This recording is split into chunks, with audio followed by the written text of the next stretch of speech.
Hey, what's going on, Flash Mob? It's your boy Flash, and I'm back again with another video. And by now, you guys have probably heard and seen just about everything that you could about the new iPhone 16 Pro and the Pro Max. And I know a lot of you guys might be excited, maybe you want to upgrade, and there's a few of you that are just kind of like, well, I don't really know if I'm going to upgrade to this new phone. But today we're going to unbox it. We're going to have a look at my first impressions. We're going to put it through a little bit of tests with some of the different scenarios that I decided to put it through. And I'm going to tell you exactly how I feel about this phone and give you the real from a cinematographer's perspective. And with all of that being done, we're going to find out if this is a phone that you might want to upgrade to as well. So first off, it comes in a white box, and all you really see is the phone on the front cover. Doesn't give you really any indication which iPhone it is, just that it's an iPhone. And I guess it's all based on Apple's like going green thing, and everything's recycled, and they're just trying to make it as easy as possible. So a white box with a picture of the phone is all you're really going to get. And when we open it up,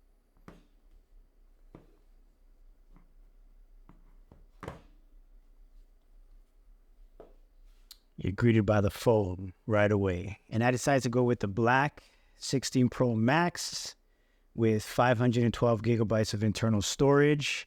And you guys can see, I already unboxed it. I've been using the phone for the last couple of days, but I want to show you guys what it comes with and what it looks like. Other than that, you just get one of these braided USB-C to USB-C cables. You also get, what is this? Some of the iPhone pamphlet thing. Yeah, you know, I've been buying iPhones forever, and I literally have no idea what this is. So let's see. Let's see. So this one literally just says iPhone. This is safety handling, exposure to radio frequency, battery charging, and lasers. Like, whatever. And I know online there's been like a lot of discussion about what does not come in the box anymore. And apparently a lot of people are upset that you don't get the Apple stickers anymore.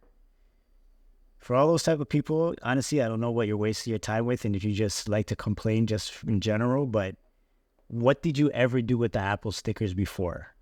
Seriously. But yeah, that is literally the entire unboxing experience. Nothing crazy, nothing new, nothing wild. It's just the phone, a charging cable, and a box. Let's talk about what matters most to us as filmmakers, and that's the cameras. The iPhone 16 Pro Max is equipped with an enhanced 48 megapixel main sensor with improved low light capabilities and a larger aperture. That means your nighttime and indoor shots are going to have far less noise and better dynamic range. We also now have an updated ultra-wide camera with a 48 megapixel sensor and a brand new periscope zoom lens that gives you up to 5x optical zoom. And of course, Apple's ProRAW and ProRes formats are still going to be there. And this is probably one of the biggest changes in the iPhone that changed the game for you if you're a cinematographer. We're going to get into this Apple log stuff in just a minute, but if you're not using it on your 15 Pro Max, this is something I'm going to strongly suggest you start implementing into your day-by-day filming. That alone is going to give you so much more flexibility when you're trying to push and pull your look in post-production. Another small upgrade that I was pretty excited for was for the 4K at 120 frames per second. This is where we start tiptoeing into that higher-end camera category where things like DSLRs and wireless cameras and even most cinema cameras, 4K at 120 frames per second is a big deal. And now having that on your phone could potentially be a game changer depending on how you use it. They also introduced what they're calling camera control, which for me I actually find to be quite useful. I know a lot of people are kind of iffy about this button, but for me, I think it's a great way for you to get quick and easy access to your camera. And on top of that, make quick and fine-tuned adjustments to your shot to ensure that you get the best results for what you're going for. When you have a dedicated button that's solely for your camera and all of its settings, it makes it super quick for you to pull it out of your pocket, hit that button, and it performs the same function every single time. And I know a lot of people would say, oh, but you know, we had the action button last year or whatever. And it's like, yeah, cool. You did have the action button that you can map to your camera as well. But it was not in a place where it was, let's say, ergonomic if you were deciding to use your phone as an actual camera. Like it'll launch the camera app for you, but then you can't take photos with it, or you can't change settings with it, or you can't zoom with it. So that's where this button becomes quite useful for you if you're going to be using your phone as a camera. It's literally located right here on your phone. So I don't know, for me, a larger phone, I have larger hands. For me to go like this, pick up my phone, hit the button, and launch my camera app just makes sense in general. And I mean, I'm right-handed, but if I was to pick up my phone with my left hand, I just use my middle finger or my ring finger, and same thing. Pick it up, hit the button, and then I'm ready to start shooting people. I mean, shooting people with my camera. And yeah, I can literally start shooting in vertical, hit the button, zoom in, do whatever I gotta do, all one hand. And if I decide to shoot in horizontal, again, I flip the camera this way, and then my index finger, it is perfectly in place for me to use this as a shutter button if I'm taking photos, or if I want to hold it and start recording a video. That's something that's right at my fingertips every single time. And like I said, from an ergonomic standpoint, for me, something like this just makes sense. And of course, if you don't feel like using that camera control button, you can still use the app exactly how you've been using it for the years before by tapping whatever you want on the screen. Another feature that they just introduced that I thought was pretty cool is what they're calling styles. Basically, it allows you to change the settings or look of your photos either before you take them or after you take the shots. Now, this feature currently is more geared towards, I guess, the photographers because you can only use it with the photo option on your camera. But this is still good for us as cinematographers because, yeah, we make our reels, we do all these things for our clients, and maybe we're doing everything through our phone. We're able to develop and make that look in the phone for something like your thumbnails. Or if you ever wanted to just snap a photo and send it over to anybody else, you can now use these styles to make everything look really good. And what I personally like about it a lot is that it really takes into account people's skin tones. Usually, if you've ever worked with something like Lightroom or DaVinci Resolve or anything like that, where you're starting to develop a look, the first thing that kind of breaks down when you start putting those looks in is your skin tones. And then 9 times out of 10, you either have to select the skin tones individually and then shift them back to where you want them to be, or you got to do some type of magic and play around with the reds and the oranges or whatever to try to manipulate it. But for whatever reason, Apple was able to, I don't know, do some type of sorcery or magic or whatever, where all of these different tones or styles that they created keeps your skin tones where they need to be so it still looks, what I would say, realistic. This is especially useful for people like me who have darker skin.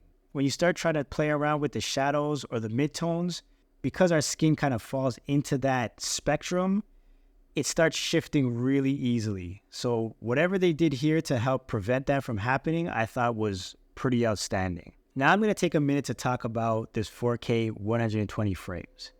As good as it is, there are some limitations that I think everybody should know about. The first limitation is it is only available at 1 and 2x. So your super widescreen or your telephoto lenses at 0.5 or 5x, you cannot use 4K 120 on it. Now, it's annoying because I think Apple could have easily just unlocked it and allowed it to be available on any camera that you wanted to use, but your 1x camera is going to be your best camera anyways. So if I were going to be using the 4K 120, I would try to use it on the best camera that the phone offers. So a little annoying, but from a realistic standpoint, if you're trying to get the best shot, it just makes the most sense to go with the 1 or 2x camera. The other major limitation that you need to still worry about is you still only get 4K 30 frames on a cinematic camera. For me, I don't use that camera a lot because I don't like the way that it shifts focus from this place to that place to back to that place. It's just not a camera that I use. And I think like the bokeh and the depth of field on it just looks really artificial. So as of right now, I don't use it a lot, but it really doesn't matter to me. But if you're somebody that uses that cinematic mode, you're still only going to be able to get 4K up to 30 frames a second. Now, this is where it does get interesting with the 4K 120 because you can use it with Apple ProRes and Log. As long as you have a SSD drive or some type of external hard drive that you can plug into the phone, You can get Apple ProRes 422 in log at 4K 120 frames per second. And let me not even try to explain this to you. Let me just let you guys have a look.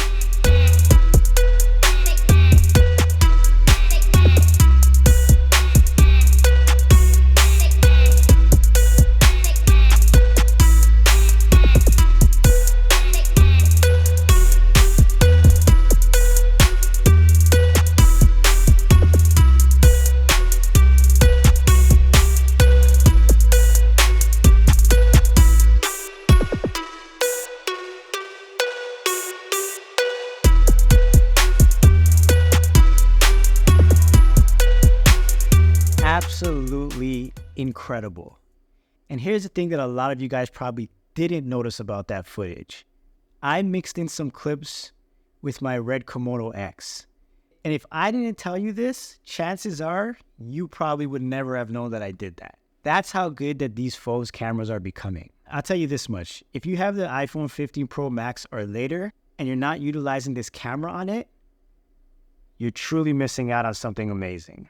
And because Apple did increase the size of this screen to 6.9 inches and reducing the size of the bezel, as well as adding up to 2500 nits of brightness to the screen, it was so simple to shoot and use my screen as a viewfinder and get the shots that I wanted for that scene.